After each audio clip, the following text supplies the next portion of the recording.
Fala pessoal, tudo bem com vocês? Sejam bem-vindos a mais um vídeo aqui no canal. E no vídeo de hoje eu vou falar sobre o caso Ariane Bárbara, um caso que ocorreu esse ano lá em Goiânia e abalou a cidade. Pessoal, para quem não sabe, eu já gravei esse vídeo aqui no canal, porém o YouTube desmonetizou ele e limitou o alcance dele por conta de algumas palavras pesadas que eu usei aqui. Dessa forma eu modifiquei o roteiro e resolvi gravá-lo. Inclusive acrescentei algumas informações. E quem já assistiu esse vídeo, eu peço encarecidamente que deixe o vídeo rolando. Enquanto, sei lá, vai lá fazer alguma outra coisa, vai dar uma volta no quarteirão, vai brincar com os animais.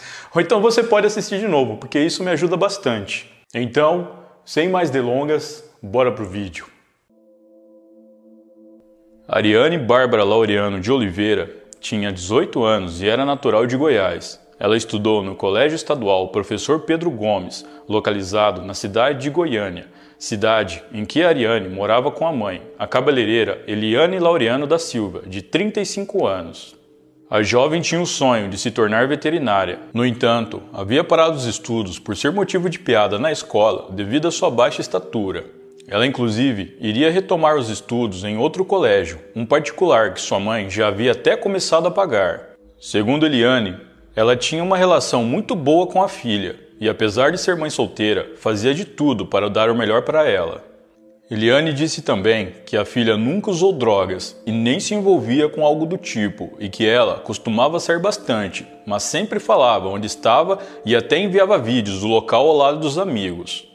Na noite de 24 de agosto de 2021, Ariane estava em casa e já se preparava para dormir. Inclusive, ela já tinha até colocado seu pijama. Mas por volta das 7 horas da noite, ela recebeu uma mensagem de algumas amigas a convidando para comer um lanche e que elas a buscariam em casa caso ela aceitasse o convite. Ariane aceitou e disse que só precisava de alguns minutos para se arrumar e avisar a mãe pelo WhatsApp que não estava em casa naquele momento. Eliane havia saído para ir ao banco fazer um depósito e foi por volta das 7h30 da noite que ela recebeu mensagens da filha avisando que iria sair com as amigas para comer um lanche. Ariane ainda avisou que iria voltar no mesmo dia e pediu para que a mãe deixasse a porta da sala aberta, pois ela levaria apenas a chave do portão, assim não precisaria acordá-la quando chegasse em casa. Junto com as mensagens, a jovem também mandou um áudio para a mãe, onde é possível notar o quanto ela estava feliz por ter sido convidada pelas amigas. As meninas me chamaram pra ir comer lá no Jaó, vamos pagar a broca hoje, aí eu tô indo. Elas vão me buscar de carro hoje. Aí eu vou, né? Vai pagar comida e vai me buscar de carro e me deixar em casa, sou besta. Eliane jamais imaginava que essa seria a última vez que ela falaria com sua filha.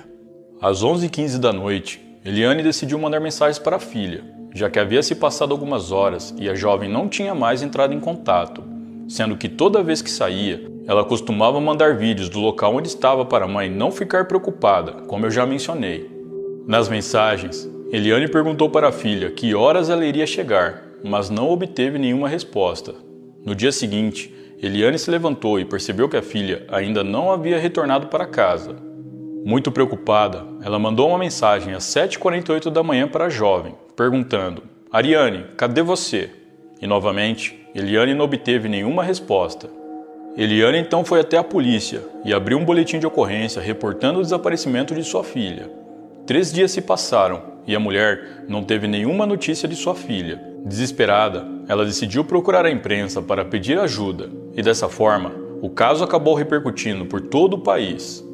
Tanto a mãe quanto a polícia conversaram com os amigos de Ariane que saíram com ela na noite em que ela desapareceu. Segundo eles, todos foram comer lanche e depois de conversarem um pouco, deixaram a garota no Lago das Rosas, no setor oeste, e que de lá ela disse que iria embora para casa sozinha. Ainda disseram que não conseguiram mais falar com ela desde o dia em que saíram todos juntos. Devido à cobertura da mídia a respeito do caso, ele tomou uma certa repercussão na região em que Ariane morava. Muitas pessoas chegaram a ajudar nas buscas e com informações, mas mesmo assim, a jovem não foi encontrada. Na manhã do dia 31 de agosto de 2021, 7 dias após o desaparecimento, moradores do bairro Setor Jaó acionaram a polícia após sentir um forte odor vindo de uma área de mata próximo da onde eles moram. A polícia se dirigiu até o local, Ao chegarem, eles seguiram o odor pela mata e encontraram um corpo feminino em avançado estado de decomposição. Devido às condições em que o corpo se encontrava, não era possível identificá-lo na hora, e também não havia documentos nos bolsos que pudessem ajudar a polícia nisso. Apesar de não conseguirem identificar o corpo de imediato, os policiais já suspeitavam de que ele pudesse pertencer a Ariane. Posteriormente, no IML, o corpo foi identificado através de impressões digitais e a suspeita da polícia se confirmou. Realmente se tratava da jovem Ariane Bárbara, de apenas 18 anos. Ainda no IML, foi constatado que a causa da morte foi asfixia e 3 perfurações causadas por um objeto pontiagudo com lâmina, possivelmente uma faca. Ao receberem a notícia, os familiares da jovem ficaram desolados, principalmente Eliane, mãe da garota. Em entrevistas visivelmente abalada, ela chegou a dizer que não estava acreditando e que para ela era como se a filha ainda estivesse viva. Muitos se compadeceram com a dor de Eliane. Afinal, perder um filho é uma das piores coisas que se pode acontecer com uma pessoa. A mulher recebeu inúmeras mensagens de apoio em suas redes sociais e em seu celular. Uma dessas mensagens foi de um dos amigos que estavam com a Ariane no dia em que ela desapareceu e teve sua vida tirada. Seu nome, Enzo Jacomini Carneiro Matos, um jovem de 18 anos que enviou a seguinte mensagem para a mãe da vítima: "Meus mais sinceros pêsames. Eu amo a sua filha, ela não merecia isso."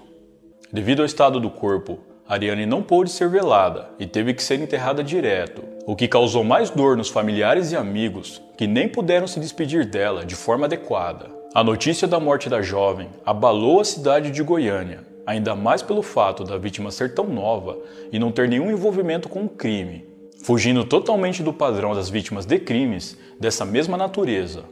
Boatos começaram a surgir. Um deles era de que havia um possível maníaco atuando na região. Obviamente, isso deixou os moradores com mais medo ainda, mesmo a polícia não confirmando tal informação. Outro era que a jovem tinha um ex-namorado que não aceitava o fim do relacionamento e, com isso, a matou. No entanto, a própria mãe dela disse em uma entrevista que a garota não tinha nenhum namorado e com toda certeza saberia se ela tivesse, já que a filha lhe contava tudo.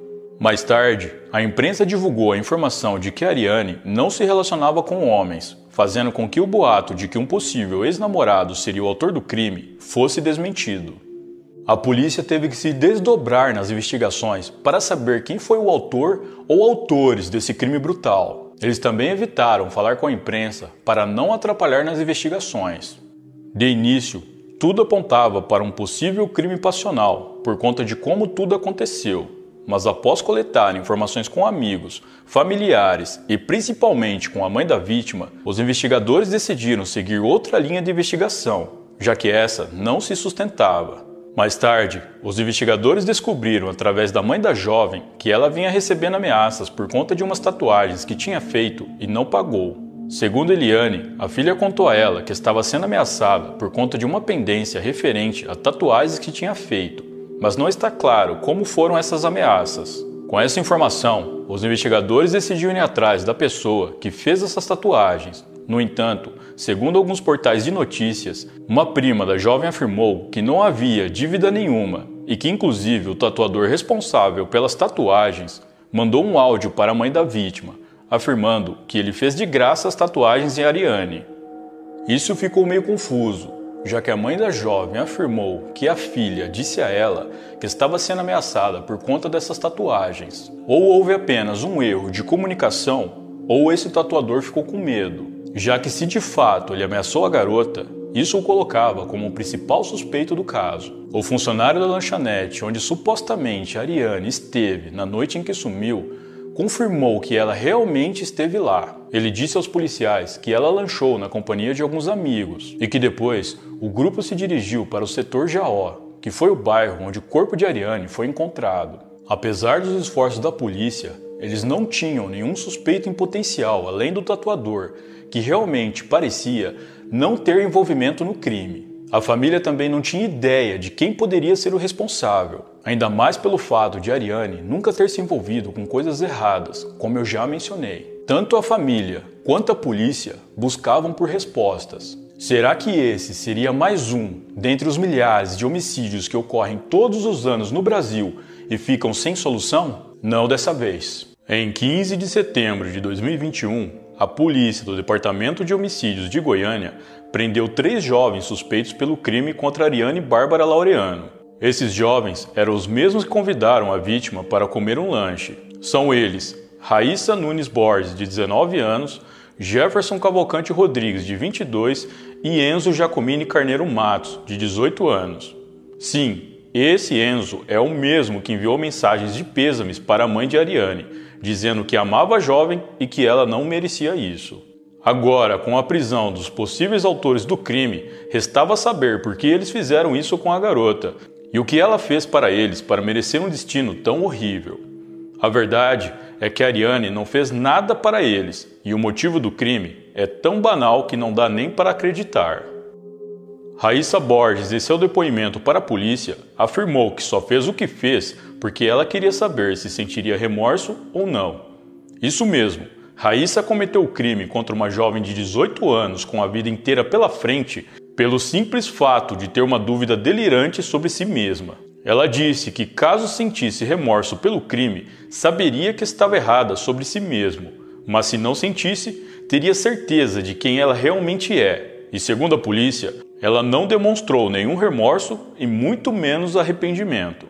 Segundo a polícia, Raíssa Borges foi quem planejou todo o crime e ainda conseguiu convencer o Enzo e o Jefferson a ajudá-la. O que me deixa impressionado é como as pessoas conseguem convencer os outros a fazer maldade. É um absurdo. Raíssa disse ainda que não tinha nada contra Ariane e só a escolheu porque a jovem era magra e de baixa estatura e que assim seria fácil de dominá-la caso ela reagisse. Mais tarde, a polícia prendeu uma adolescente de 16 anos que também teria participação no crime e que inclusive foi ela quem mandou a mensagem para a vítima a convidando para comer um lanche. Após coletar informações através dos depoimentos de testemunhas e dos 4 acusados pelo crime, a polícia conseguiu montar a ordem dos fatos daquela noite e de como o crime ocorreu.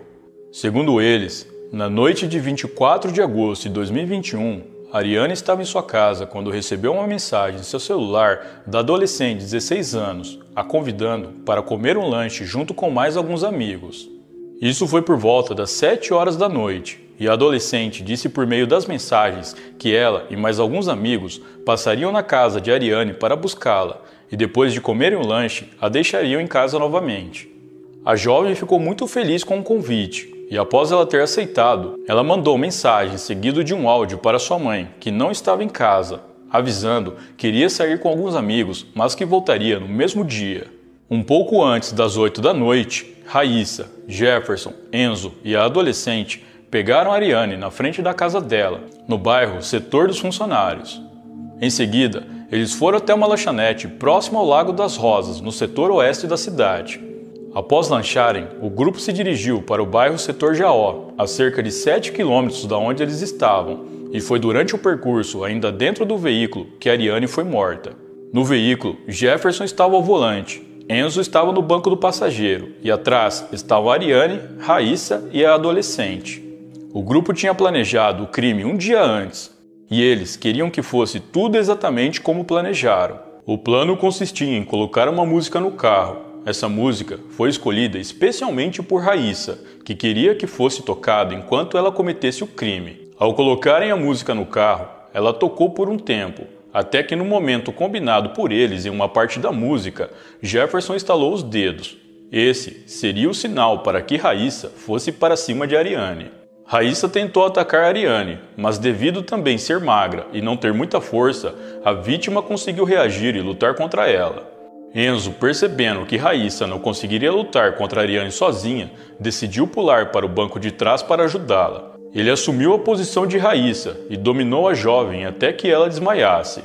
Após isso, Raíssa, juntamente com a adolescente, tiraram a vida de Ariane. Na sequência, os criminosos se dirigiram para o setor Jaó e lá eles abandonaram a vítima, que só foi encontrada 7 dias depois.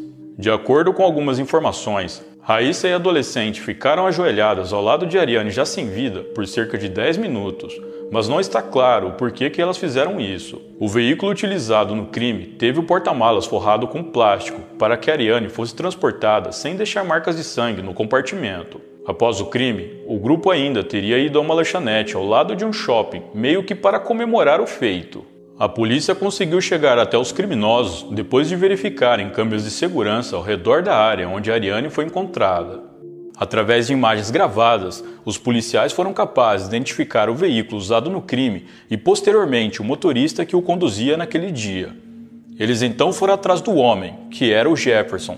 Na casa dele, foi encontrado as roupas e as facas utilizadas no dia do crime. Ao ser detido, ele acabou confessando tudo e entregou os demais comparsas. Jefferson, Raíssa e Enzo foram presos no mesmo dia. Já a menor foi detida no dia seguinte. A polícia descobriu também que Raíssa tinha feito uma lista com o nome de 3 pessoas que poderiam ser suas possíveis vítimas. Dessa lista, como sabemos, a primeira escolhida foi Ariane, que por ser baixa e magra, teoricamente não ofereceria muita resistência. A ironia é que dos 3 nomes na lista, um era de Jefferson Cavalcante Rodrigues, e ele não fazia ideia disso. Provavelmente, se eles não tivessem sido presos, Raíssa iria matá-lo assim que tivesse oportunidade.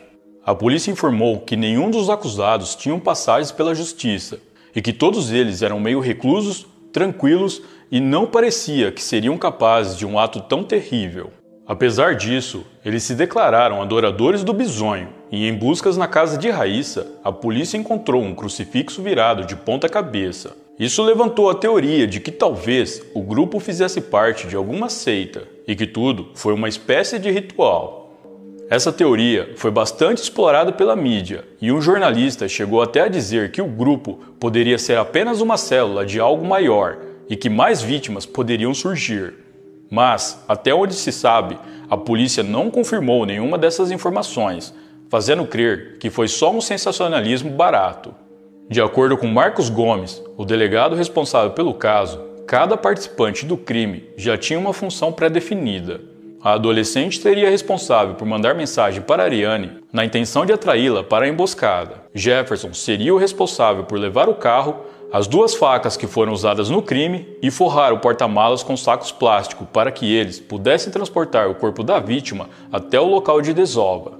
Raíssa seria quem finalizaria o crime e Enzo daria apoio e cobertura ao grupo caso eles precisassem. A polícia também apura de que, na verdade, foi a adolescente a responsável por arquitetar todo o plano e que, inclusive, foi ela quem teve a iniciativa de concluir o crime e não Raíssa. Segundo eles, a menor se diz uma pessoa sem remorso algum e tem grande influência sobre Raíssa Borges. Ela então teria sugerido à jovem que cometesse o crime para saber se também era uma pessoa que não sente remorso. Apesar da jovem se autodeclarar uma pessoa sem remorso e agora Raíssa também, o delegado ressaltou que só um laudo médico poderia comprovar tal afirmação. Ainda de acordo com a polícia, dias antes de ser detida, a adolescente enviou mensagens para a mãe de Ariane pedindo perdão, dizendo que estava arrependida e que poderia ter evitado o crime, mas foi fraca e não conseguiu. Ela também deu informações a respeito do crime, contando um pouco do que aconteceu naquela noite. Entretanto, segundo o delegado Marcos Gomes, a adolescente não demonstrou nenhum pingo de arrependimento durante o seu depoimento para a polícia. Marcos disse ainda que dos 4 acusados pelo crime, apenas Jefferson demonstrou arrependimento. Raíssa, Enzo e Jefferson estão à disposição da justiça até a conclusão do inquérito policial. Após isso, eles serão acusados e aguardarão seu julgamento em um centro de detenção. Se forem condenados, eles poderão pegar uma pena de mais de 30 anos apenas pelo homicídio, e com os agravantes, essa pena poderá aumentar. A adolescente de 16 anos está apreendida e, se for condenada, ela ficará em uma casa de detenção para menores até completar 18 anos. E, infelizmente, como sabemos, sairá com sua ficha limpa e provavelmente fará outras vítimas. Eliane, mãe de Ariane, disse estar feliz com a prisão dos responsáveis pelo crime contra sua filha, mas ela ainda teme que eles sejam soltos antes do esperado e façam mais vítimas. Ela está muito abalada com o que aconteceu, disse que sente muita saudade da filha e que ainda não assimilou o fato de que nunca mais poderá vê-la. A jovem era tudo para ela e lhe foi tirada de forma horrível.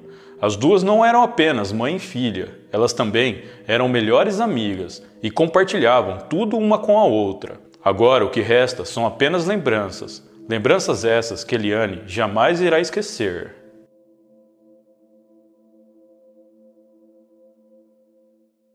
Bom, pessoal, então é isso. Muito obrigado por me assistir até o final. Eu vou ficando por aqui. Um grande abraço e até a próxima.